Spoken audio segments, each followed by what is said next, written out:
All right, wonderful people, lovers of freedom. Good morning, good afternoon, good evening to each and every one of you. Welcome back to Let's Talk TV, your one and only YouTube platform where they give a back-to-back update on how things they be, on how things they share for Biafra land and beyond. If you're joining us for the first time, remember to subscribe and turn on your notifications too. Also remember to like and share this broadcast as it is hot. Okay, my wonderful people, as e dey hot well na so we go dey give am straight to una. And the latest one be say yes, Asari Dokubo, wetin we dey get be say Asari Dokubo e don reach the end of the road for Asari Dokubo, as we are getting the news right now that he's very sick in China and Fulani bag Ndibo for peace. Yes, my people, that is what we are getting at the moment. Asari Dokubo is currently not there, and my people, at this point, you would see that it might be the end of the road for Asari Dokubo, as what we are getting is that he might not, the possibility of him surviving is not there. But then it is very slim. It is very slim that he might not survive. Asari Dokubo is one person that every single one of us knows that has been a very full supporter of anything, or that someone that does not support rather the Biafra referendum or the Biafra movements. And my people, if he does not survive, or the kind of things that have been happening to him recently just shows that karma is real and Chukwu Okike is truly on our side, because I do not imagine how this particular man has vowed to always talk bad about Igbo, or go against anything that looks like Igbo people are in. And it is looking really tough for him. He is currently in China, and at the moment it is looking very bad, and that is what we are getting at the moment. It might be the time when it might be the unexpected might actually happen, but then we never know. But then it just lets you understand how the people and how people would surely face their doom when they mistake, and when they make the mistake of going against the Biafra forces, when they make the mistake of going against the Biafra movement. Everything that we do, it is not a joke. It is ordained. It is something that is supposed to be. The PMBRGIE is a man that has been doing wonderfully. And this man would wake up one day and open his phone camera and decide to say and record a whole lot of things against him. And at this time, at times, the PM would reply him. At times, the PM would not. But then it is always back to back, one way or another. Now he is facing a whole lot of things that could end his life, even at the moment where he is still facing people that still want him dead, people that are still gunning at him. At the moment, it is going to be very terrible for him, because he is health-wise, he is not okay, and then even physically and otherwise, and the rest of it, even in security-wise, he is not sure of himself, because people are coming for him. He is now a full-time target, and if care is not taken, he is not going to make it. And that is the truth of the matter. This particular man, Asari Dokubo, has caused a whole lot of havoc. But then let us also be reminded that we ourselves, we Biafran, need to keep doing the needful, need to keep going hard on everything we've ever worked for, and not end up being connived by the Nigerian government or the Islamic State or whatever it is. Because if you end up in that particular lane, then you would end up in a very bad state. You would end up in a worse state than you would ever imagine that you would be. Go and ask those that turned around and started working against us. They wish they never even joined us at first, especially starting from those sabos that tried to sell or that sold Mazen Nnamdi Kanu out, to every single person that has turned around to misbehave on every ground or sold themselves because of greed or money that they were offered.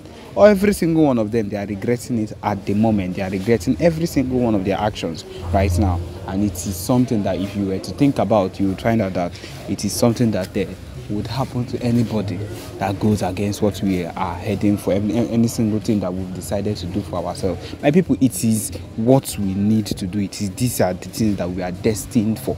We are destined for greatness. We are destined for great things. And that is the only reason why things are working one way or another in our favor. And I believe every other nation knows this, especially this Nigerian state. They have come to understand that Biafra would be great, and Biafra would stand without them. With our own resources, we'll be able to be one of the greatest nations ever. And they've decided to exploit that without us. And we are going to fight tooth and nail to make sure that we get to where we need to be. And that's the truth of the matter. Let us just have it in mind that if we stop fighting, my people, then we are letting them know that we are not as serious as we've been. That is just the truth of the matter. Anytime we decide to stop fighting, it will just mean that, yes, that we are not as serious as we claim to be, in quotes. It will just be something that they would come out and say. It means that we are not ready for whatever it is that is happening soon. And so, my people, we are not giving up, and that is what these people think they have against us, being ready or looking for where to give up. We are not giving up anytime soon, and that is the truth of the matter. Okay, my people, we have another one in our front right now that we are getting. It says here that 45 has been feared dead.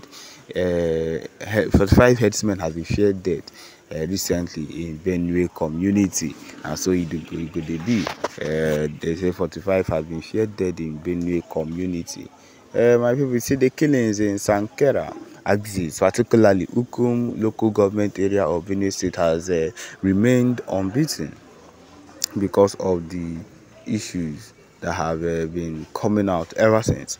It says that, however, unbeaten, resulting in the killing of about 45 persons in the area. However, the member in the Benue State House of Assembly representing Ukum State constituency, Ezra Iyongo, said about 20 people lost their lives in the incident.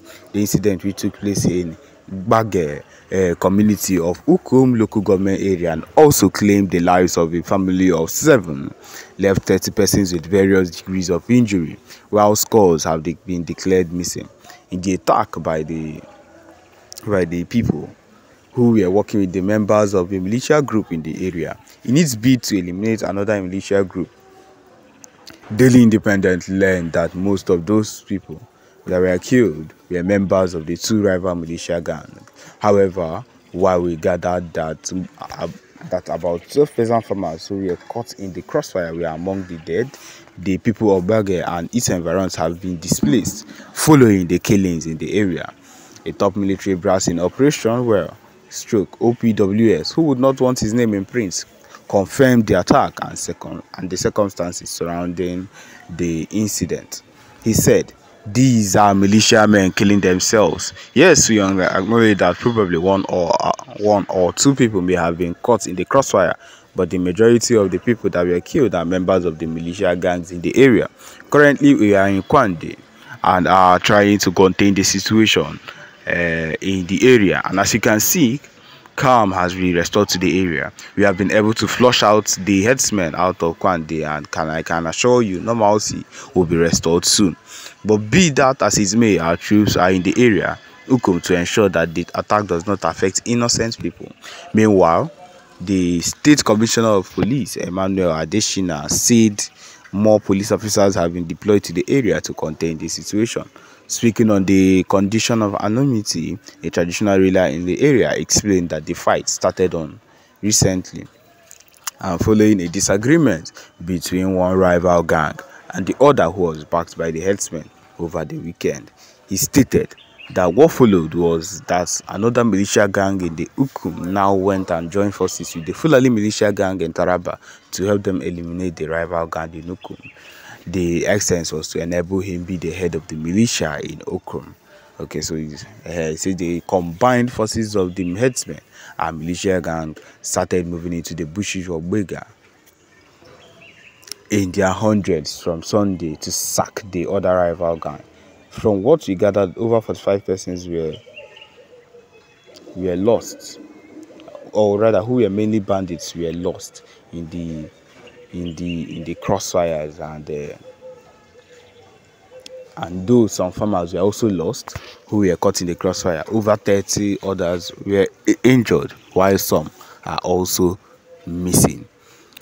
My people, these Fulani people are giving issues to a whole lot of people, not only people that are just wherever they are, but every single person. And these are not the people, and these are the people we wake up and we are saying that in Owerri or Igbo land or in Anambra, wherever it is, that we would wake up and give them a space or an opportunity in our land to stay and go and graze their fowls. Look at the amount of issues they are causing in their own place. Yes. in various states. So think about what these people will be able to do in our own state. Think about the mayhem they would cause, allowed into our land. We already know that they have already been causing a whole lot of issues in our land. Now think about what they will do if we now give them that audacity to enter into our land and do whatever it is they seem that is right for them. My people, it means we are sentencing ourselves to death, which would be the worst thing we could ever do for ourselves. Also, yes, my people, this is it. This is where we've come to the end of this particular broadcast. Thank you for joining us. Remember to subscribe and turn on your notifications too. Thank you.